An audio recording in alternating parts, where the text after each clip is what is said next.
In this session, we will discuss how to move from the defined phase, where we identified the voice of the customer, and how then to move from our process flow of the key steps of our process to identify the critical to quality characteristics of our process. The learning objectives are to be able to translate the voice of the customer into critical to quality characteristics, or CTQs. And we want to be able to identify the unit, the measure, and specifications for these CTQs. So just to recap a little bit, we talked about defining quality. We talked about the different dimensions of quality, reinforcing the idea that quality has many aspects and cannot be easily defined. It may have different meanings for different products, and even for the same product, depending on the market and for the different customer. We talked about the different types of quality aspects, for example, performance, reliability, durability, even sustainability. And we said that for a complete definition of product quality, you need to identify the needs and expectations of the customer. The designer needs to take these into account and select features of the product to create a design. Quality must be defined for each product based on what the customer wants in the product design through measurable characteristics and their limits of variability. And these product features are called the critical to quality characteristics, or CTQs. We also talked about the two aspects of quality, design quality and conformance quality. And here we also mentioned that in design quality, when we're looking to see if the design satisfies the needs, how does it compare with competitors? Here we're looking at the voice of the customer, and we've identified then what is critical for the customer. Performance quality, we're seeing if the process output matches the specifications. Are our CTQs conforming to what we've set as specifications in our design? So finally, CTQs, critical to quality characteristics. These are the key measurable characteristics of a product or process whose performance standards or specification limits must be met in order to satisfy the customer. These must be specific, measurable, and actionable, which means capable of being acted upon, capable of being used. We could talk about something physical like length or weight or strength. We could have talked about some kind of characteristic to do with the senses, like taste, sweet or sour, appearance, color, light or dark, smoothness, for example. These also could be time-oriented. We have ideas like reliability, durability, serviceability. Look at an example. Here we have a call center. So what, as a customer, do you expect when you get on the phone and you want to know when the bus is leaving, or you want to book a train ticket, or you want to order a product? Well, normally, voice of the customer is telling us we want an immediate response. We don't want to listen to the music online. Well, that would mean our CTQ, our critical to quality characteristic, is going to be responsiveness. What are we using? What unit? Well, we're going to be looking at each call.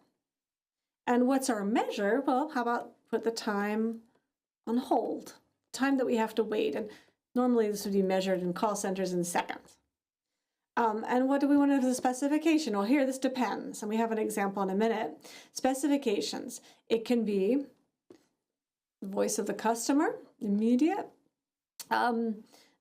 Maybe that's not entirely possible. So we look at a specification that is reasonable, something that we can specify that we would then maybe improve on, or something that at least is equivalent to what the competition offers. So for example, less than or equal to 30 seconds on hold. And a defect then is if you're greater than 30 seconds. A defect occurs in your process if a customer has to wait more than 30 seconds. So let's have another example. The pizza company again. Voice of the customer. What do we want? Voice of the customer. We want a hot pizza. we want a choice of toppings. We want to pay a competitive price. So most people offer hot pizzas with choices of toppings, so it could be the price is your differentiating factor there. How does all the students know you want your pizza right now in the middle of the night when you're hungry, when you're in the middle of studying? So let's take our voice of the customer, let's take our right now, and let's look at the three different parts here of our process that we've written out. We've got the customer level here, what the customer wants, and then we have the product that the pizza shop is offering a product, pizza delivery. And then we have the process level. What is happening to make this product happen?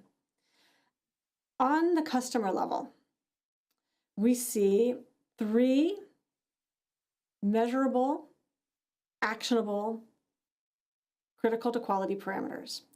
We have CTQ1, 24 hours availability. Want to order your pizza anytime, middle of the night, weekends, vacations. We want to have a quick ordering process, no waiting time, and we want to have the delivery instantaneously, immediately. These are your critical to quality parameters for a pizza right now. Now we look at the product level. And here we can start to set targets. So, target for our critical to quality parameter 1, 24 hours availability. Well, turns out that's not going to be possible for our pizza delivery, but we will try to do 10 a.m. to 2 a.m. And that means 10 in the morning all the way until after midnight, till 2 in the morning. So pretty much the high pizza ordering time. That's going to be our target. Then we also have a target for CTQ2, which would, let's say, our 30 seconds again. We want people to be less than 30 seconds on the phone. Otherwise, they might hang up and go to another competitor. And we have then on our product level, well, immediate delivery we can't do. We'll try for minimum delivery. So here we're going to have the targets less than 10 minutes to prepare the pizza and less than 20 minutes to deliver the pizza. So beyond this, then, we can divide our targets into different sub-targets, which would then allow us to meet the particular targets that we'd have. We can look back into our process, the order entry, the preparation, pizza, baking time, making time, baking time, packaging, the driver availability, the distance. I didn't include that there. But you have different things in your process then that go into achieving overall your CTQ parameters for the pizza delivery. Now, just a short mention, critical to quality characteristics. We're going to be, we've learned about the normal distribution. We're going to be talking a lot about the normal distribution. Many physical parameters are normally distributed.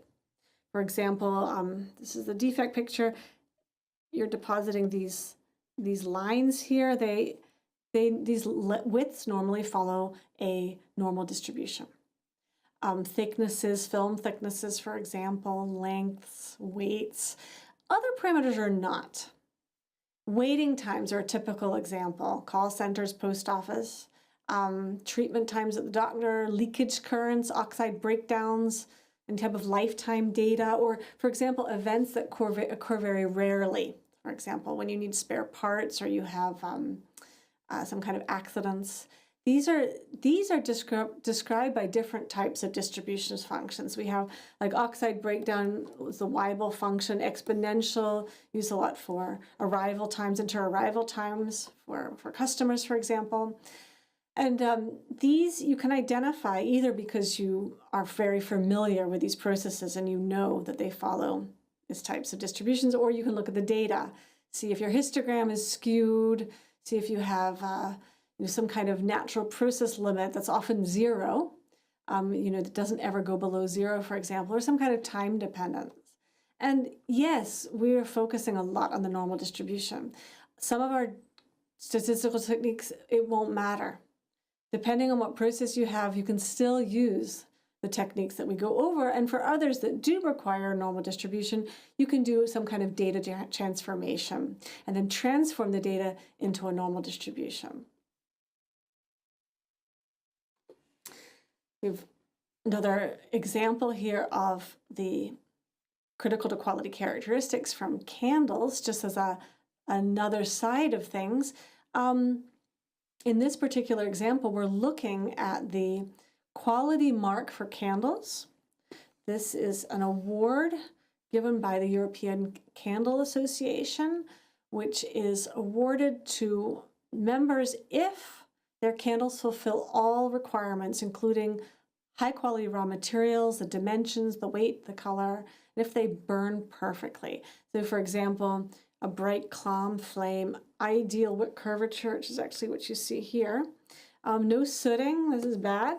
No dripping, must burn the right amount of time and have minimum wax. So here is an example of, again, the voice of the customer. Maybe the customer is not quite so stringent, but if you want this quality mark, if you want your candles to have this stamp of approval that people recognize, then you have to identify then for these VOCs,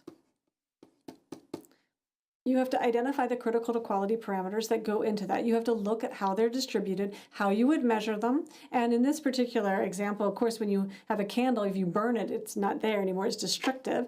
But the manufacturers pledge themselves to continuously monitor their products as they come off the line. And this brings us to our next point. Maybe a very concrete example. We're an office furniture factory. We produce tables for classrooms. And we know a critical to quality parameter is the table width. And we want this to be 80 centimeters, for example. So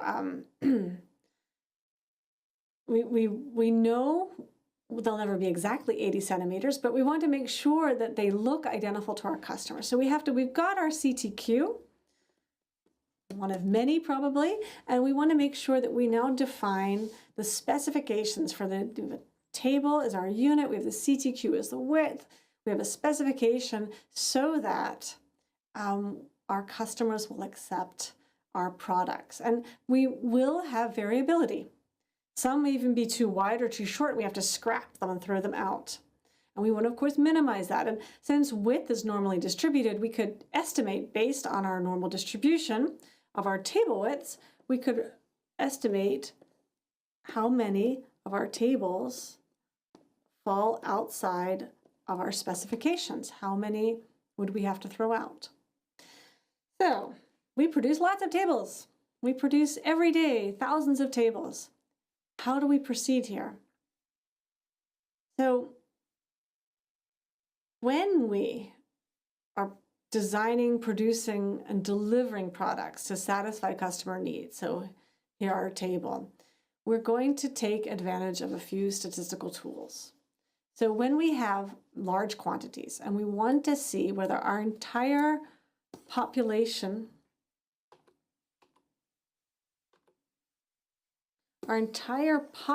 of tables for the day, the month, the week, the month, we want to see how good that is. What we generally do is to take a sample.